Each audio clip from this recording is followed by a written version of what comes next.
Good morning, Mrs. Burke's class.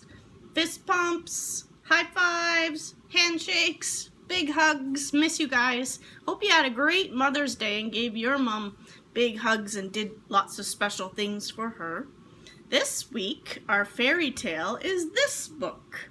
Who can read the title of our book or see words that they recognize? What do you see in the pictures?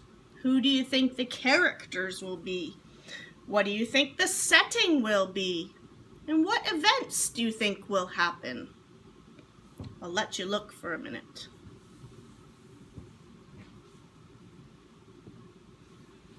I see 4 words in the title, and I recognize the word the and little, red, and let's sound this one out. H-E-N. Hen.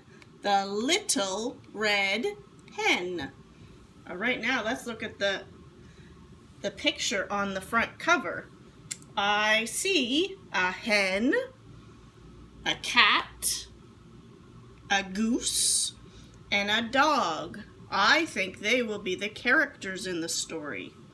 And if you look closely at the picture, the setting is outside. I see lots of trees, so I think it's going to be in the forest and in the woods. And I think it might be the fall because I see some colored leaves laying on the ground, like the leaves are falling off the trees. Now, let's look and think what events might happen in the story. It looks like the hen is raking and putting things in the bucket, so she's doing some jobs. But the other 3 characters are sleeping, looks like maybe dancing, and relaxing. They're not doing any jobs. So I wonder what's going to happen in the story. Let's find out.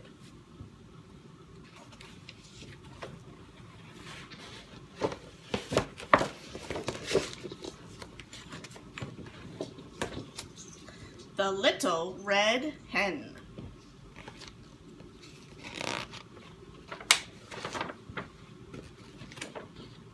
We have a sneaky peek page on this page, and I can see the hen using a wheelbarrow with some stuff in it, taking it somewhere. Wonder what this place is. Wonder where she is taking the stuff in her wheelbarrow.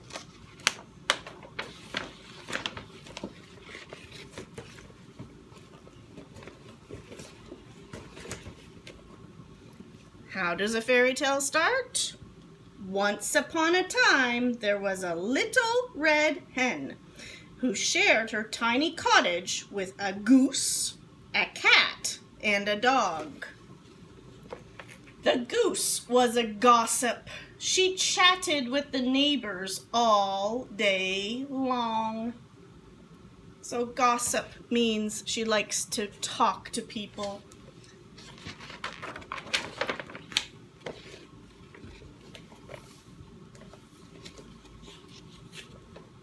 The cat was very vain. What do you think the word vain means? If we look at the pictures of the cat, she's looking at her face, she's brushing her hair. What do you think vain means?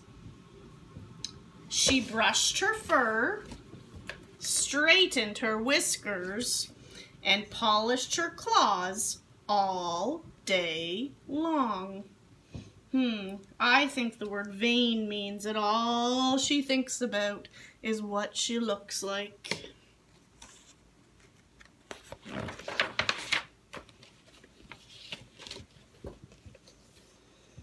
The dog was always sleepy.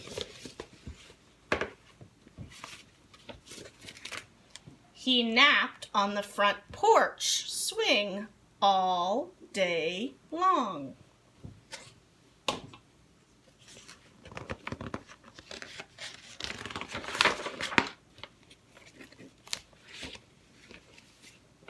Little Red Hen ended up doing all of the work around the house. She cooked, she cleaned, She washed the clothes and took out the trash. She mowed the lawn and raked the leaves. She even did all of the shopping.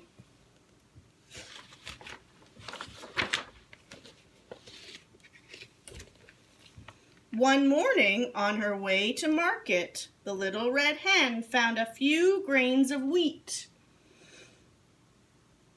She put them in the pocket of her apron. When she got home, she asked her friends, "Who will plant these grains of wheat?" "Not I," said the goose. "Not I," said the cat. "Not I," said the dog.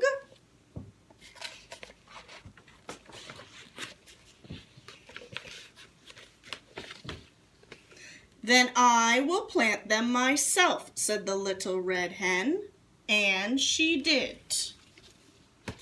When the grains of wheat began to sprout, the little red hen cried, "Look, the wheat I planted is coming up. Who will help me take care of it this summer?" "Not I," said the goose. "Not I," said the cat. "Not I," said the dog.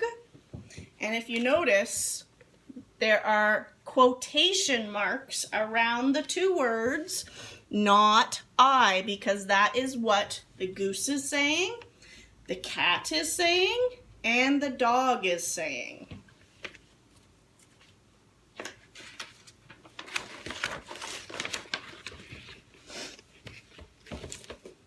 "Then I will take care of it myself," said the little red hen, and she did. All summer long, she cared for the growing wheat. What would she have to do to care for the growing wheat that's growing in her garden? What kinds of things would she have to do?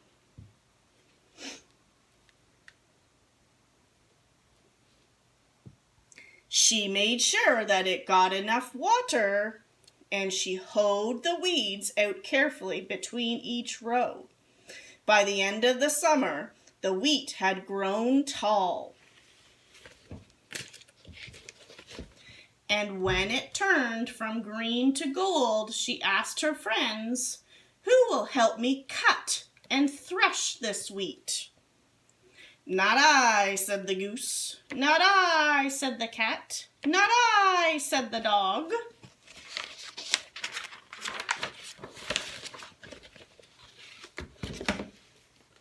"Then I will cut and thresh it myself," said the little red hen. And she did. When all the wheat had been cut and threshed, the little red hen scooped the wheat into a wheelbarrow and said, "This wheat must be ground into flour. Who will help me take it to the mill?" "Not I," said the goose. "Not I," said the cat. "Not I," said the dog.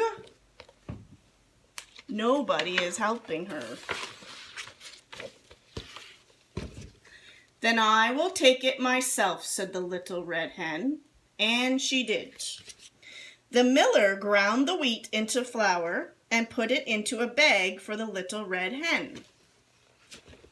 Then all by herself, she pushed the bag home in the wheelbarrow. So now we know that this building right here that she was going to with the wheelbarrow is called a mill.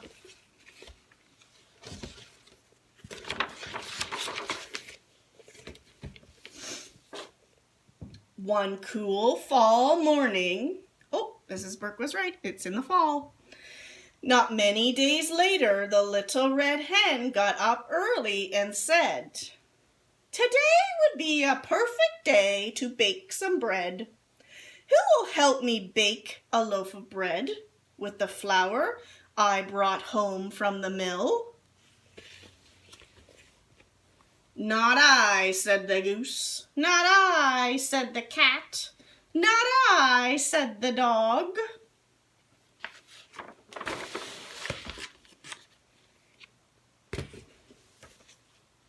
"Then I will bake the bread myself," said the little red hen, and she did. She mixed the flour with milk and eggs and butter and salt. She kneaded the dough What do you think the word needed? She didn't need it to be hers. What do you think she's doing here that tells us what the word needed means? Yes, you're right. She is using her hands to press on the dough, and kneading means to kind of mix it around and get it the shape that she wants.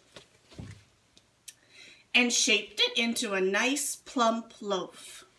Then she put the loaf in the oven and watched it as it baked.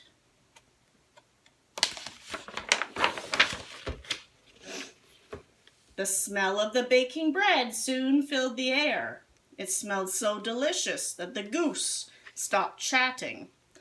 The cat stopped brushing, and the dog stopped napping.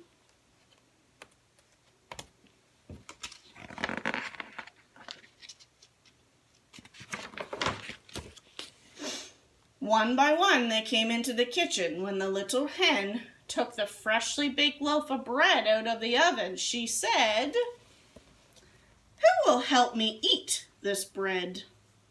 "Oh, I will," said the goose. "And I will," said the cat. "And I will," said the dog. "You will?" said the little red hen.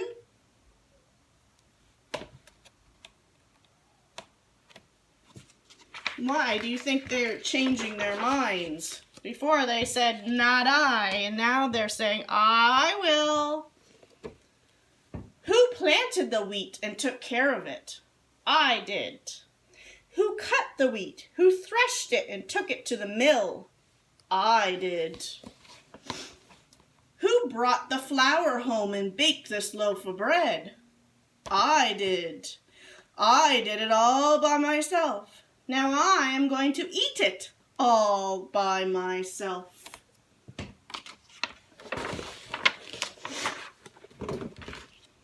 And that is exactly what she did. What do you think of the ending? So she didn't end up giving her friends any of the bread she made. Do you think that was good, or do you think that was bad?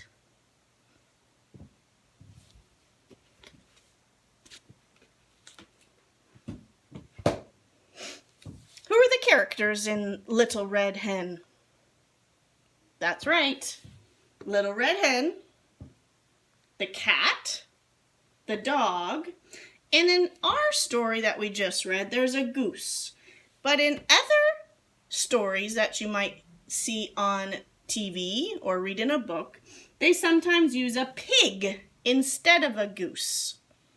So our goose is in our big book, but in the little story in your activity this week, it is actually a pig. And the miller. The setting of the story was in a cottage in the woods, in the forest.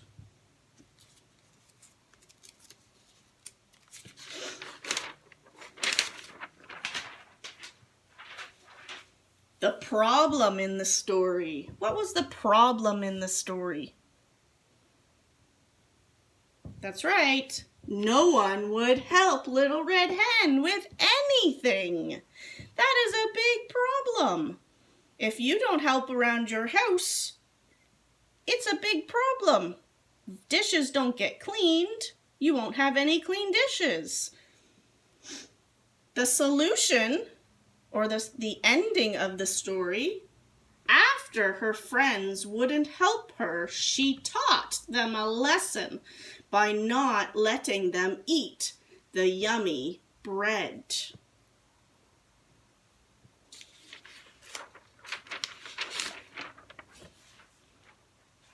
All right, and the last thing we're going to talk about was the quotes, the quotations that were in the story. The dog, the cat, and the goose kept saying, quotation, "Not I," end of quotation, said the dog. Quotation, "Not I," end of quotation, said the cat. quotation, not I, end of quotation, said the goose. Quotations are what the characters are saying. So I wrote 3 of my own quotations up here, and I want you to tell your parents some of your quotations this week. So if we look up here, my first one is, just like we just did, quotation, not I, end of quotation, said the dog. And the reason why we don't put said the dog in the quotations is because that's not what he's saying. He didn't say said the dog. That's what the author is saying, is writing. He's saying not I. Those are his words. We only put the quotations around what the character says. Mrs. Burke said, quotation, you are doing amazing. End of quotations. Then, quotations, it's time for math. End of quotations, said Mrs. Burke. So now I want you to try some on your own. Think of something that you could say and use the quotes to just go around what you're saying. You don't need to write them. You just need to say them. So I'm going to think of one more. Shh. First quotation. Go get your books. End of quotation, said Mrs. Burke. Now you try one.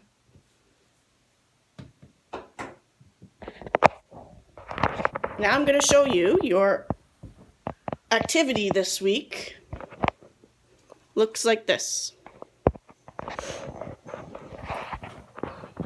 The first slide, you have a little video to watch, and if you see, this video is just like our book. It has a goose in it.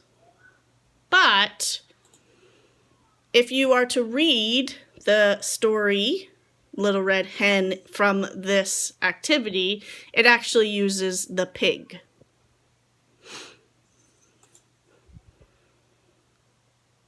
You're going to sequence the events in the story and just notice that because the activities go with the story from this activity, it has a pig instead of a goose. But just ignore that and know that it can be a pig or it can be a goose depending on who is telling the story. So you're going to sequence the events.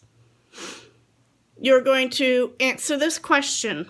What could the pig, dog, and cat do to get some bread? How would they have to change what they were doing to get some bread? And the last slide are 2 questions. Before the hen could cut the wheat, she had to. Did she have to bake it first? Did she have to clean the oven? Did she have to plant the wheat? Next time the animals will probably take a nap, help the hen, or eat the bread. And you take the answer and put the answer into the box. Hope you enjoyed the Little Red Hen this week. Have fun with your activities.